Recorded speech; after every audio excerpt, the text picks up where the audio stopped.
Hello, my dear students. How are you? Welcome to the beautiful channel पढ़ाई का कवच. Myself Tosif sir. Students, as you know, in our previous session we have discussed about the agriculture products of India. Among the products, various kind of agriculture products, we have studied about one important crop or a type of food grain named as rice, paddy. Okay, and we have the brief discussion about the paddy cultivation. Now in this lecture we will start about the wheat cultivation. Okay, how the wheat is cultivated.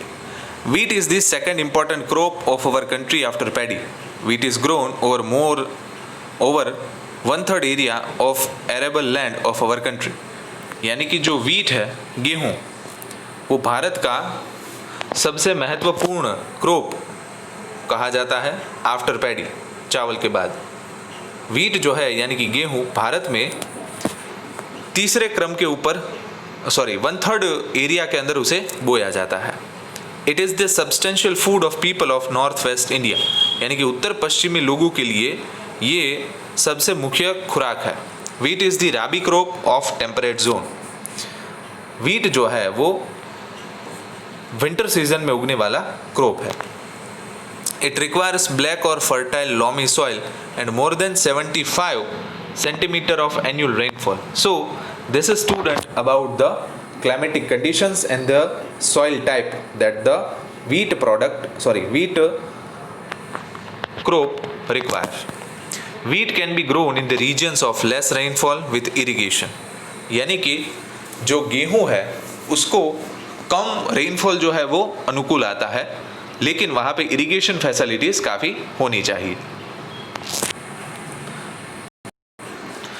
Wheat cannot be grown in the area receiving more than 100 centimetre rainfall. यानी कि जहाँ पे 100 centimetre से ज़्यादा rainfall होती है वहाँ पे गेहूं को नहीं उगाया जा सकता. Less labor force is required as mechanization is introduced in wheat cultivation. जैसा हमें मालूम है स्टूडेंट्स कि जो खेती के अंदर नए नए तकनीकी बदलाव आ रहे हैं उसकी वजह से इंसानों की ज़रूरत कम पड़ने लगी है. हार्वेस्टिंग से लेके कल्टीवेशन तक हर एक जगह के अंदर जो है मैकेनाइजेशन यानी कि मैकेनिकल इक्विपमेंट्स का इस्तेमाल होने लगा है. उसकी वजह से कम लेबर फोर्स की रिक्वायरमेंट पड़ती है. After the green revolution the wheat production is almost doubled. क्योंकि ग्रीन रेवोल्यूशन यानी कि हरित क्रांति होने के बाद जो गेहूं का उत्पाद है वो दुगना हो चुका है. Wheat cultivation is carried out mostly in Punjab, Haryana and western Uttar Pradesh. गेहूं का उत्पादन जो है वो मुख्य तौर पे पंजाब, हरियाणा और उत्तर पश्चिमी उत्तर प्रदेश के अंदर ज़्यादातर होता है. This states contribute about 2/3 of the total national production. कुल उत्पाद में से 2/3 जो प्रोडक्शन है नेशनल प्रोडक्शन उसमें ये कंट्रीब्यूट करता है. As there is irrigation facility in these states, there is more per hectare production, because as we know students, where the cultivation facilities are more at that place, we can grow the crop more than one time in a year because of the irrigation facilities. Due to canal water in Punjab, there is abundant wheat production. That is why Punjab is called a wheat bowl of India. Punjab के अंदर हमें मालूम है कि नहरों के सिंचाई की योजनाओं की वजह से पानी की कभी कमी नहीं आती और उसकी वजह से वहाँ पे पर हेक्टर प्रोडक्शन ज़्यादा मिलता है. That is why Punjab is known as wheat bowl of India. Wheat is also produce in the states of Madhya Pradesh, Rajasthan, Gujarat, Maharashtra, West Bengal etcetera. भालिया wheat is produced in the Bhal region of Gujarat. Besides Mehsana, Rajkot, Junagadh, Kheda also produce wheat. यानी कि ભાલિયા ઘઉં ગુજરાતની અંદર ખાસ કરીને વખણાય છે ભાલિયા ઘઉં. उसके अलावा गुजरात में महसाणा, राजकोट, जूनागढ़ और खेड़ा डिस्ट्रिक्ट के अंदर गेहूं का उत्पाद होता है. Among all food grains used in the daily meals, wheat is the best because many nutrition elements are present inside the wheat. Many items like roti, bhakri, sev, shiro, lapsi, ladoo, sukhdi, bread, puri cake, biscuits, etc. are prepared from wheat. Among all grains, wheat is the most nutritious. That is why wheat is also called as king of grains. यानी कि गेहूं में से बनने वाली जो ये चीज़ें हैं उसका इस्तेमाल ज़्यादातर गुजरात के अंदर किया जाता है और भारत के कई अलग अलग राज्य भी करते हैं. इन सभी से ऊपर कहे तो इन सभी ग्रेन्स के ऊपर अगर कहे तो वीट आता है, क्योंकि वीट के अंदर से सबसे पोषण युक्त तत्व जो है वो मिलते हैं. इसलिए गेहूं को धान का राजा कहा जाता है. इस मैप में पैडी और वीट जहाँ पे कल्टीवेट किए जाते हैं उस एरिया को शेडेड रीजन से दिखाया हुआ है. Jowar is the most produce grain in India after paddy and wheat. चावल और गेहूं के बाद तीसरे नंबर के ऊपर ज्वार आता है. This crop is grown very widely in the dry and less rainy region of southern peninsula. दक्षिण के अंदर उगने वाला सबसे बड़ा महत्वपूर्ण क्रॉप है ये, कि जिसको सूखा और कम बारिश वाला विस्तार अनुकूल आता है. Jowar is both kharif and rabi crop. ज्वार जो है वो खरीफ और राबी यानी कि मॉनसून और विंटर दोनों सीजन के अंदर इसे हम उगा सकते हैं. Temperature between 25 degree Celsius to 30 degree Celsius, 125 centimetre of rainfall, black and loamy soil are favourable conditions. यानी कि ज्वार को उगाने के लिए जो तापमान है वो महत्तम 25 से 30 डिग्री सेल्सियस, 125 सेंटीमीटर रेनफॉल और काली ज़मीन इसको काफ़ी अनुकूल आती है. It is produce in Maharashtra, Karnataka, Andhra Pradesh, Tamil Nadu and Gujarat states. Maximum farming of jowar in Gujarat is done in Surat and Tapi districts. Gujarat और तापी ज़िले के अंदर गुजरात के अंदर सूरत और तापी ज़िले में इसका उत्पादन सबसे ज़्यादातर होता है. Millet is considered to be the grain of labourers. बाजरा जो है उसे खास करके मजदूरों का मुख्य खुराक माना जाता है, क्योंकि बाजरे की रोटी भारी होती है और जो लोग मजदूरी करते हैं उनको भारी खाना होता है ताकि वो अच्छी तरीके से उसको बचा सके. It is grown in the regions having temperature between 25 degree Celsius to 30 degree Celsius, rainfall between 40 to 50 centimetre and light sandy soil is very favourable conditions for the production of millet. तो जैसे कि सभी के अंदर दिखाया गया है, तापमान, बारिश और ज़मीन का प्रकार जो अनुकूल आता है अलग अलग क्रॉप्स को. Major state producing millets are Rajasthan, Gujarat, Uttar Pradesh and Maharashtra. The Banaskantha district in Gujarat leads in the millet production in Gujarat. सबसे मुख्य उत्पादक राज्य है इसके वो है राजस्थान, गुजरात, यूपी और महाराष्ट्र. गुजरात के बनासकांठा ज़िले के अंदर बाजरे का उत्पादन सबसे ज़्यादा होता है. उसके बाद आता है मेज़ यानी कि मकई. This is a kharif crop. Maize जो है वो एक खरीफ क्रॉप है. Maize is the most grown crop in the world after paddy and wheat. Maize is grown more in hilly area and it is staple food of the people. यानी कि जहाँ पे ढलानों वाला प्रदेश होता है वहाँ के लोगों का ये मुख्य खुराक है. Maize contains starch, oil protein, biofuel, etc. So it is used more in industrial production. खास करके ये सारे कैरेक्टरिस्टिक्स के कारण इसका उपयोग जो है वो औद्योगिक तौर पे ज़्यादातर होता है. Slopy, black, hard, rocky and water having gentle flow are more suitable for its cultivation. यानी कि जहाँ पे ढलानों वाली, काली और पत्थरों वाली ज़मीन होती है वहाँ पे इसकी फसल का उत्पादन सबसे ज़्यादातर हम कर सकते हैं. Now let us talk about the land type, rainfall and the temperature zone. Rainfall between 50 to 100 centimeter and 21 degree to 27 degree Celsius temperature are favorable factors. Its uses is increasing as animal fodder, dhani and the oil. इसका इस्तेमाल जो है वो animal fodder यानी कि जो पशुओं को खाना खिलाया जाता है उसके लिए किया जाता है. After extracting the oil from the maize. It is increasingly used as animal fodder, making popcorn and for edible oil. Major states producing maize are Rajasthan, Uttar Pradesh, Bihar, Madhya Pradesh, Punjab, Jammu Kashmir, Himachal Pradesh, Karnataka and Andhra Pradesh. Among this many states, you should remember 2 to 4 states. In Gujarat maize is grown more in Panchmahal, Dahod, Sabarkantha and Aravalli district. उसके बाद आता है pulse यानी कि कठोर।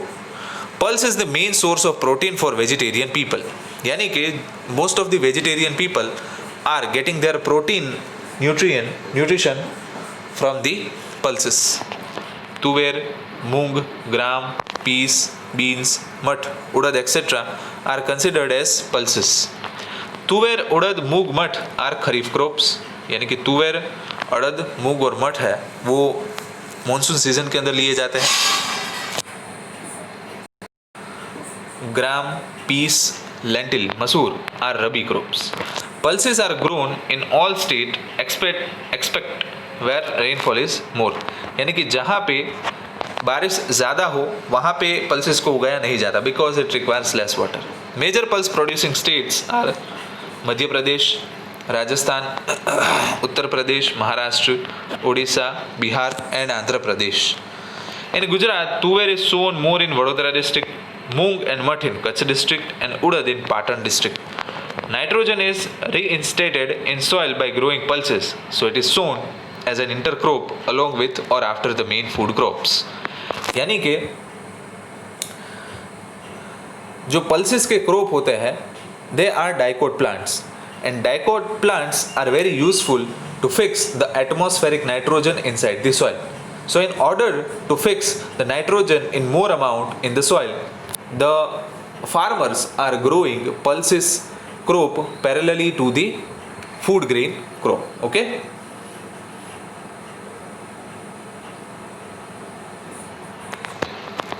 then after oil seeds, there are majorly three kind of oil seeds which are shown majorly in the India: groundnut, til, sesame, mustard and coconut, and last is castor oil. Okay, groundnut, मूंगफली का तेल यानी कि सिंग तेल जिसे हम कहते हैं, वो खास करके गुजरात के अंदर मूंगफली का उत्पादन ज़्यादा होता है, इसलिए गुजरात के अंदर मूंगफली का तेल सबसे ज़्यादातर इस्तेमाल होता है। Groundnut holds an important position in oil seeds, black and a mixture of loamy and sandy soil land which would not retain water. 20 to 25 degrees Celsius temperature and 50 to 70 centimeter rainfall are the favorable conditions. So these are the favorable conditions for the groundnut crop. Groundnut is shown as kharif crop, and wherever there is a irrigation facility it can be shown during summer also. यानी कि जहाँ पे सिंचाई की व्यवस्था है वहाँ पे इसे समर सीजन में भी लिया जा सकता है ये crop. Gujarat, Andhra Pradesh, Tamil Nadu and Maharashtra are major producers of groundnut. India ranks second after China in the world in groundnut production. यानी कि चाइना के बाद भारत का स्थान ग्राउंडनट प्रोडक्शन में दूसरा है. Gujarat leads the country in groundnut production. It is a matter of pride for us. District like Saurashtra पूरा राज्य आ गया भाई हमारी आन बान और शान है Saurashtra. Junagadh, Gir Somnath, Amreli, Rajkot, Bhavnagar are the major producing districts of groundnut. Okay, and groundnut oil is majorly utilized as an edible oil inside the Gujarat. उसके बाद है सीसम, तिल का तेल.